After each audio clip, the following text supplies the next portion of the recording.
Voltei para mais um vídeo de Generation, The Last Shall Be First, ou Os Últimos Serão os Primeiros. Esse episódio, diferente dos outros, não teve um único roteirista ou apenas a Zelda Barnes e o Daniel Barnes. Lá nos créditos finais, em uma das cartelas, está escrito Teleplay by Zelda Barnes e Daniel Barnes and Christina Nieves. E depois Story by Christina Nieves. Quando alguém escreve o roteiro inteiro, geralmente vem como Written by e o nome do roteirista. Mas às vezes acontece essa separação e o story compreende a narrativa, a ideia, o tema, o esboço do desenvolvimento e a ação dos personagens no episódio. E o teleplay está relacionado a algumas cenas individuais, algum monólogo, algum diálogo dentro do roteiro. Então a história, o arco e a trama do episódio foi escrita pela Christina Nieves e alguns diálogos e algumas cenas pontuais foram escritos por ela e pela Zelda Barnes e pelo Daniel Barnes. E aí, gente, eu sou o Pato e estou sempre fazendo vídeos sobre filmes, séries e animações com conteúdo LGBTQIA+.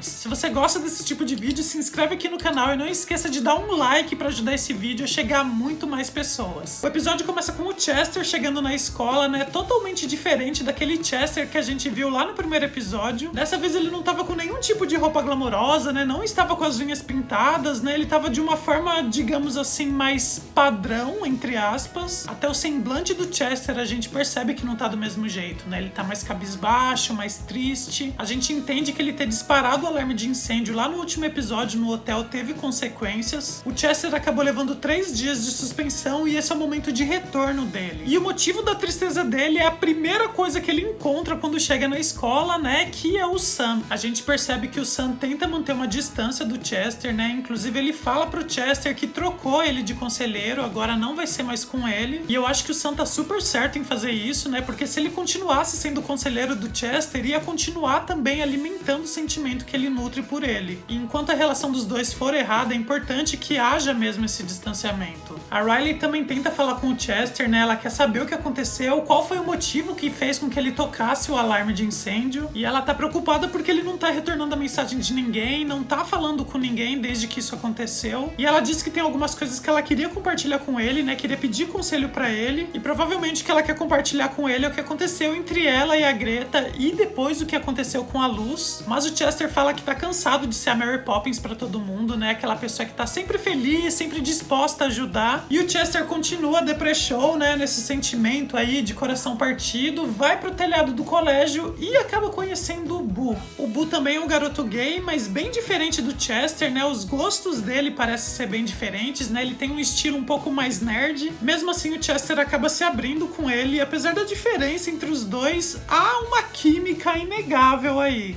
O que faz, inclusive, dali um tempo o Chester procurar ele nas redes sociais e chamar ele pra sair. E eu achei muito interessante que ele tá nesse momento mais introspectivo, né? Não quer chamar muita atenção, mas justamente por ele tá desse jeito é que ele acaba chamando a atenção de todo mundo. Daí os atletas da escola querem saber se alguém tá fazendo alguma coisa com ele, né? Se alguém tá praticando algum tipo de bullying, se alguém tá mexendo com ele de alguma forma. É uma inversão muito louca pensar que justamente os atletas são as pessoas que estão defendendo o Chester. Em qualquer outro tipo de série, de filme, de narrativa, seriam esses justamente que estariam praticando bullying com o Chester. Isso é algo que a gente já vê desde o primeiro episódio, né? Inclusive o Chester faz parte do time e acaba se reforçando de uma forma muito legal nesse episódio, né? Com eles praticamente fazendo uma manifestação a favor do Chester. Eles falam que é dia do Chester, né? Tira a camisa a favor dele, depois tira a calça, todo mundo começa a dançar, é uma loucura. E é muito legal como todo mundo acaba se contagiando por isso, inclusive o próprio Chester, né? Que entra naquilo e a gente consegue ver finalmente ele sorrindo. Não é a solução dos problemas do Chester, mas foi uma forma de mostrar pra ele o quanto as pessoas apoiam e gostam dele, e acho que isso foi muito importante. Enquanto isso, os sentimentos do Nathan pelo Chester estão praticamente transbordando e ele tá com uma percepção equivocada do que o Chester sente por ele, da mesma forma que o Chester tava com o Sam. Na cabeça do Nathan, lá naquele jogo de verdade o desafio no último episódio, o Chester tava doido pra beijar o Nathan, e a Riley até tenta baixar um pouquinho a bola dele, né? Falando falando que não foi bem assim que aconteceu. E o Nathan, desde aquele dia, também não tinha falado com o Chester, né? Tentou se comunicar com ele, mas o Chester tava nesse momento, nesse processo de não querer falar com ninguém. Mas ao mesmo tempo, a Ariana já tinha confrontado o Nathan com os sentimentos dele no último episódio. E como não era mais segredo que o Nathan tinha esse sentimento pelo Chester, né? Acho que ele ficou segurando esses dias, esperando o Chester voltar. E como o Nathan ainda não conseguiu falar com o Chester, ele tá guardando, remoendo aquilo, ele resolveu mandar um correio de voz se declarando. Mas foi uma das piores declarações que alguém poderia ter feito. O que foi aquilo?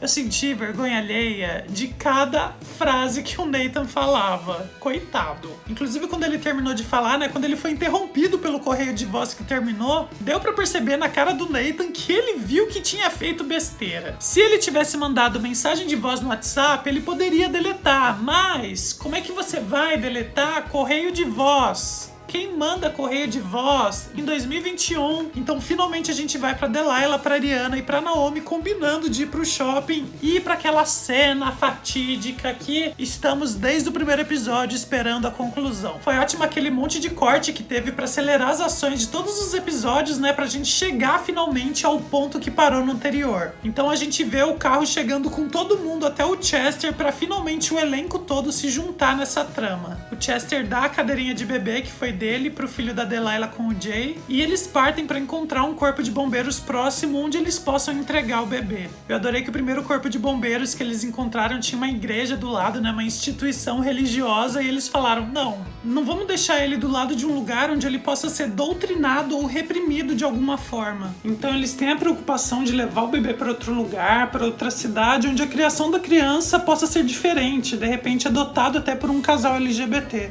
A Ariana tem até uma conversa bem bonita com a Delilah nesse momento, quando ela fala que é filha adotiva desse casal gay. Era até uma dúvida da Delilah, né, porque alguns casais gays têm filhos biológicos, né, de um dos dois. E antes de deixar o bebê, a Delilah passa na casa dela, né, deixa a placenta na geladeira. Gente, o que essa menina tá guardando a placenta? O que ela vai fazer com a placenta, meu Deus? Eu, no lugar dela, tinha deixado lá no lixo do shopping. Na verdade, eu, no lugar dela, nem teria tido filho no shopping, né, eu teria corrido pro hospital. Que loucura a pessoa parir no shopping com medo da reação dos pais. Gente...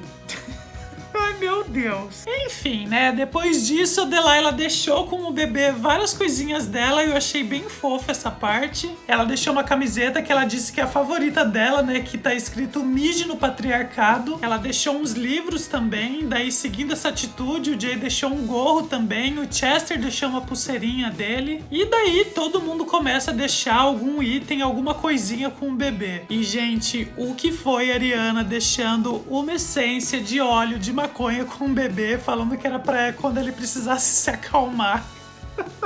Não tem como, por mais que a Ariana seja uma das pessoas mais erradas, né, com os comentários mais desnecessários em vários momentos, é também a que mais me faz rir. Depois daquele momento bem sentimental, bem triste, quando o Jay e a Delilah deixam o bebê lá com o bombeiro, o comentário da Ariana é, nossa... aquele bombeiro era gostoso, né? Ai, meu Deus do céu!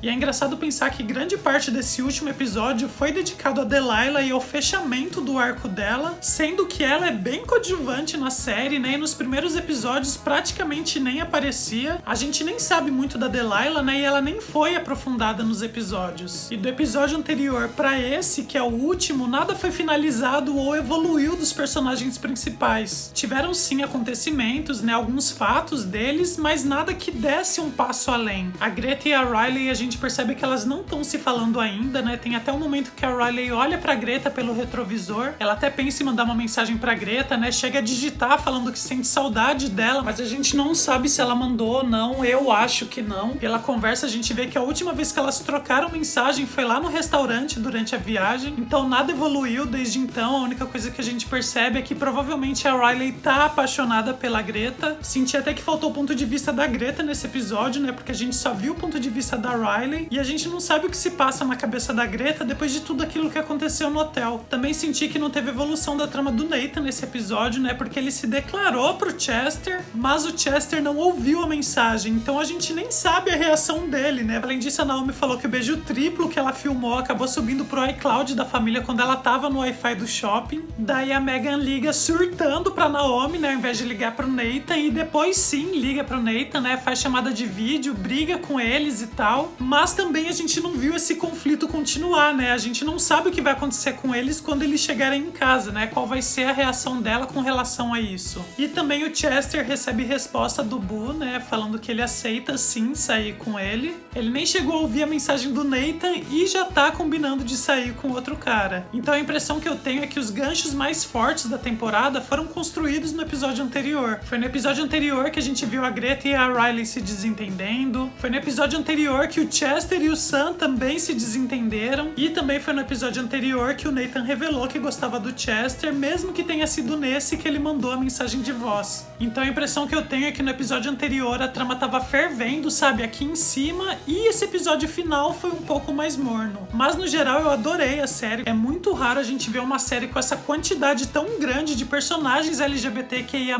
sendo protagonistas, ainda mais numa série adolescente, né, onde geralmente é 1, 2, 3 personagens LGBT, o resto é tudo hétero. E aqui a gente teve uma chuva de glitter e representatividade. Apesar dessa série não ter tido muito hype aqui no Brasil, principalmente por não ter HBO Max ainda, mas no meio do ano chega HBO Max aqui no Brasil, né, espero que muito mais pessoas tenham acesso a Generation, porque é uma série que precisa ser vista. Como eu disse, eu não acho que ela foi incrível, mas eu acho que ela tem uma importância muito grande. Tem mais o que dizer? Não tem mais o que dizer. Nos vemos então num próximo vídeo. Beijo do Pato e tchau!